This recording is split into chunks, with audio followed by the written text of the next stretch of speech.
Hello, everyone. Welcome to Kudlow. I'm Larry Kudlow. Of course, people are always asking me, are we in a recession? Or when are we going into recession? So here's my answer. If President Joe Biden ever succeeded with his woke, climate, fossil-free progressive agenda, he will put the American economy into a permanent recession. That's right. In Japan the other day, he gleefully talked about an incredible transition away from fossil fuels. He's more than pleased to see skyrocketing gasoline prices. And that's when he made his incredible transition remark. And then he says, God willing, when it's over, we'll be stronger and the world will be stronger. And my response is, if Biden's dream ever came true, then God willing, maybe we'd still have some kind of economy, because we will never have a healthy economy without fossil fuels. Full stop on that. I mean, these radical progressive greenies have never explained what is going to replace fossil fuels. As Kevin Hassett mentioned on the show last evening, 70% of the electricity in this country comes from fossil fuels. It will not be replaced by unreliable wind turbines or solar. It could partly be replaced by nuclear power, but the radical greenies are completely hypocritical about this, and they always oppose nuclear power. Look, I'm all for electric cars, but it will take fossil fuels to build them. It will take fossil fuels to mine for the resources. What these radical progressives never take into account is the idea of technological advance and innovation that make fossil fuels, especially natural gas and LNG, cleaner. Technology has made our air and water the cleanest of all the big countries in the world. That's why there's no emergency. That's why there's no immediate existential climate threat.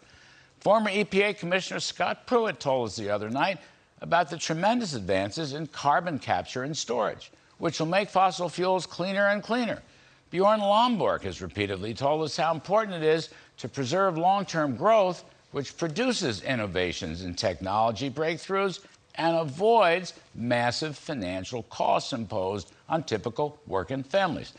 Mr. Biden doesn't give one whit about middle-class working folks. Somebody just told him that higher gasoline prices will make renewables more attractive. That kind of single-entry bookkeeping is why Biden's progressive presidency is such a failure.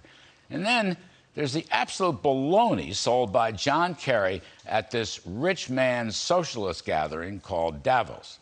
Rich people like the Disney kids moaning for higher taxes. Well, sure, you already have your money. You've already wrecked your amusement park, by the way, with your woke social opinion. And if you want to pay more in taxes, well, then go ahead. Write a check to the IRS. Feel free to do so. Be my guest. But don't punish the rest of us. Meanwhile, Kerry's selling all this gloom and doom from climate-induced hurricanes and floods and natural disasters. The trouble is, in the last 100 years, factually, fatalities from natural disasters have fallen 99%. So he's selling more climate baloney. Then, my new favorite story is this poor truth-telling banker who gets up in front of a fancy conference of investors, and he tells them not to worry about any financial climate risk. Let me give you a quote. He said, unsubstantiated, shrill, partisan, self-serving, apocalyptical warnings are always wrong. Well, that guy's completely right. But then, after a political uproar, his CEO suspended him from the bank pending an investigation. And I thought we got rid of the disinformation board.